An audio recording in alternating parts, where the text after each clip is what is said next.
E aí, pessoal? Tudo bem com vocês? O maior pega entre dois pilotos e dois carros que nós tivemos no decorrer de toda a história da Fórmula 1. O Grande Prêmio da Espanha de 1991. Essa é a nossa história de hoje.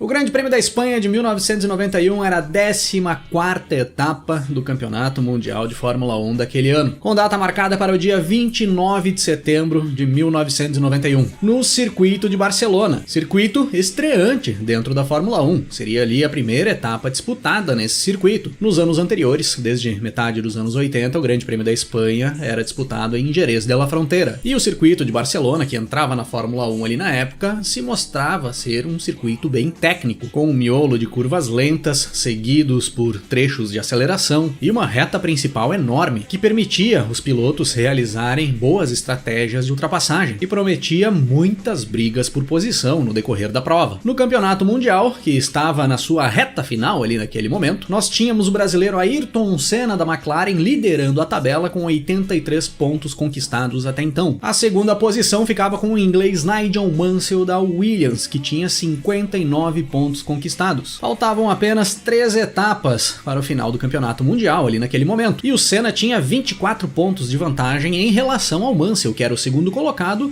e o único que ainda tinha possibilidade de tirar o título do Senna. Várias combinações de resultados ali para o Grande Prêmio da Espanha levariam o título para o Senna ali mesmo. Se o Senna terminasse a corrida na frente do Mansell, o Senna seria campeão. Se o Mansell chegasse da 4ª posição para baixo, não importava a posição que o Senna chegasse, que o Senna seria campeão. Se o Mansell chegasse na 2ª posição e o Senna chegasse em terceiro, o Senna seria campeão. Se os dois tivessem problemas, se nenhum dos dois terminasse a prova ou nenhum dos dois pontuasse, o Senna seria campeão. Eram vários cenários a favor do brasileiro, e o Mansell só tinha na cabeça a vitória. Ele sabia que se ele quisesse ter alguma chance ainda de conquistar o título lá nas últimas 2 etapas, ele precisaria vencer o Grande Prêmio da Espanha. E o Mansell tinha uma condição a seu favor ali naquele momento: o carro da Williams, que já se mostrava nesse ponto do campeonato um carro melhor do que os carros da McLaren. Os problemas no câmbio semiautomático da Williams já não apareciam mais, como eles tinham aparecido lá no início da temporada. O projeto aerodinâmico do FW14, o carro da Williams ali,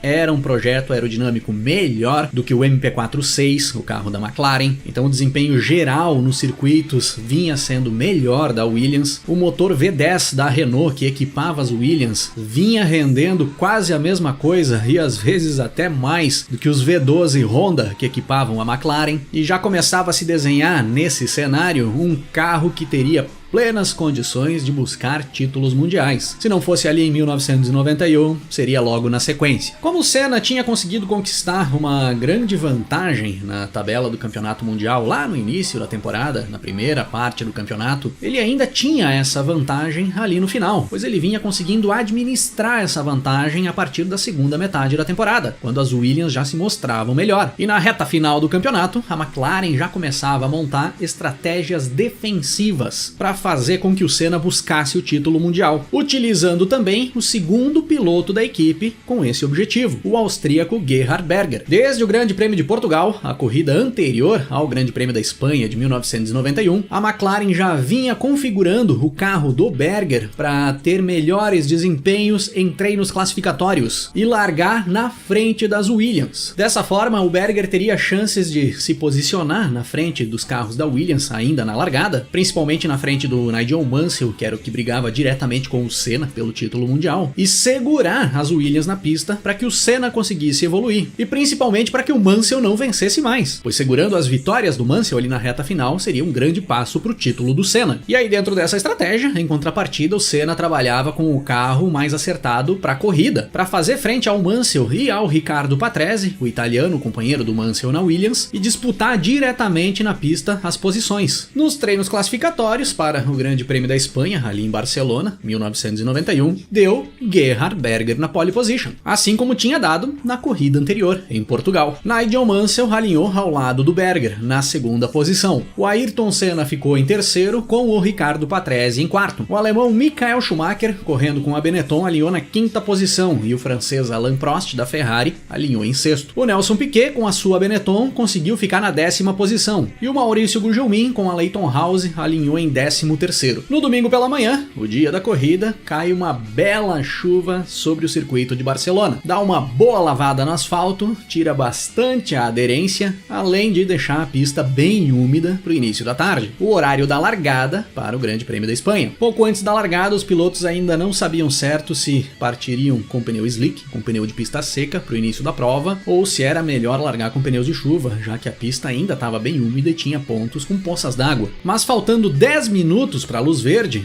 já com os carros alinhados ali no grid, cai mais uma pancada de chuva e dá uma boa molhada na pista. E aí dessa forma, todos os pilotos optam por largar com pneu de chuva, mesmo com a chuva ter sido muito breve e a pista mostrando que secaria em pouco tempo. E é nestas condições que nós temos a largada para as 65 voltas do Grande Prêmio da Espanha de 1991. O Berger e o Senna largam bem e pulam para as duas primeiras posições, deixando o Mansell em terceiro. Era tudo que o Senna e a McLaren queriam para esse início de prova, colocar os dois carros à frente do Mansell. No decorrer da primeira volta, o Schumacher também passa pelo Mansell, e aí nós tínhamos o Schumacher em terceiro com o Mansell em quarto. E o Schumacher, quando passa pelo Mansell, ele já vai para cima do Senna, tentando buscar a segunda posição. Era o alemão mostrando ali nas primeiras provas que ele disputava na Fórmula 1 que ele daria muito trabalho dentro da categoria. Mas o Senna acaba segurando bem as investidas do Schumacher, sem muitas dificuldades, e se mantém ali em segundo. Fechando a primeira volta, nós tínhamos o Berger na primeira posição, com o Senna em segundo, Schumacher em terceiro, Mansell em quarto, o francês Jean Alesi da Ferrari em quinto e o italiano Emanuele Pirro da Dallara na sexta posição. O Prost acabou caindo para a 10ª posição ali na primeira volta, o Nelson Piquet cruzou em 11º e o Maurício Gugelmin em 12º. Nesse início de corrida, a McLaren já mostrava bem a estratégia que utilizaria ali para o Grande Prêmio da Espanha. O Berger dispara na frente, vai abrindo uma boa vantagem em relação ao Senna, que ia ficando para trás com a intenção de não deixar o Mansell vencer a corrida. O Mansell, que na segunda volta já faz a ultrapassagem sobre o Schumacher e sobe para a terceira posição. E subindo para a terceira posição, ele já vai direto para cima do Senna para tentar brigar com o brasileiro pela segunda posição. Na volta 4 de corrida, o Prost já ia para os boxes para fazer a troca de pneus, sair dos pneus de chuva e partir para pneu de pista seca. Com menos de 5 voltas, a pista já vinha fazendo aquele trilho seco no traçado dos carros e um pneu slick renderia melhor ali do que pneu de chuva. Fechando a volta 4, o Berger já tinha mais de 5 segundos de vantagem para o Senna, que vinha com o Mansell e o Schumacher colado na traseira dele. E na abertura da volta 5 do Grande Prêmio da Espanha de 1991 é que nós presenciamos um dos momentos mais icônicos de toda a história da categoria, o que eu considero o maior pega da história. Pega mesmo, aquele de dois carros lado a lado, varrendo uma reta para ver quem chega em primeiro lá no final e quem tem a coragem de frear por último. O Mansell contorna o curvão ali do circuito de Barcelona antes de entrar na reta dos boxes muito próximo ao Senna. Pega o vácuo do brasileiro na entrada da reta dos boxes, bota o Williams do lado da McLaren e os dois percorrem toda a reta do circuito lado a lado, faiscando, um olhando para o outro a mais de 320 km por hora e apostando em quem deixaria para frear depois lá no final da reta na entrada da curva 1. Como o Mansell posicionou o carro pelo lado interno da pista, o inglês ficou com a preferência da curva lá no final da reta. Em uma manobra espetacular, o Mansell toma o espaço do Senna na pista, freia no momento certo, faz uma boa tomada e assume a segunda posição do Grande Prêmio da Espanha de 1991, deixando o Senna logo atrás dele, na terceira posição. Nesse momento, o Berger era o líder com 9 segundos de vantagem para o Mansell, que era o segundo colocado. Na sexta volta, o Piquet entra nos boxes e faz a sua troca de pneus. O Piquet também partia para pneu slick. Na volta 7, o Berger faz a sua parada. Só que a McLaren tem problemas para fazer a troca do Berger. Ele fica mais de 16 segundos parado nos boxes, perde bastante tempo e fica com a liderança da corrida ameaçada a partir dali. Agora o Mansell era o primeiro com o Senna em segundo, mas os dois ainda não tinham tinham feito as trocas de pneus. E o Senna passava a se aproximar muito do Mansell nesse momento. Parecia que teríamos uma briga ali pela primeira posição, entre o Senna e o Mansell. Só que logo na volta seguinte, Mansell e Senna entram nos boxes para fazer as suas trocas. A McLaren trabalha bem e larga o Senna na frente do Mansell, que acabou ficando mais tempo parado nos boxes por uma troca ruim feita pela Williams. E o Senna volta para a pista na terceira posição, e exatamente na frente do Gerhard Berger. Agora o Patrese era o líder, com o Jean Alesi em segundo, mas os dois ainda não tinham parado para fazer as trocas de pneus. Precisariam parar, que é o que acontece logo na volta seguinte. Fechando a volta 10 de corrida, o Senna era o líder, com o Berger em segundo, e o Mansell vinha na terceira posição. Novamente as McLarens na frente do Mansell, tudo o que eles queriam para essa corrida. Porém, logo em seguida, o Senna faz sinal para o Berger passar por ele e assumir a liderança. Eles retomavam ali naquele momento a estratégia que vinha sendo utilizada lá no início da corrida, e o Berger disparar na frente e o Senna ficar para trás, segurando o Mansell para impedir uma vitória do inglês. Na volta 12 nós tínhamos Berger em primeiro, com Senna em segundo, Mansell em terceiro,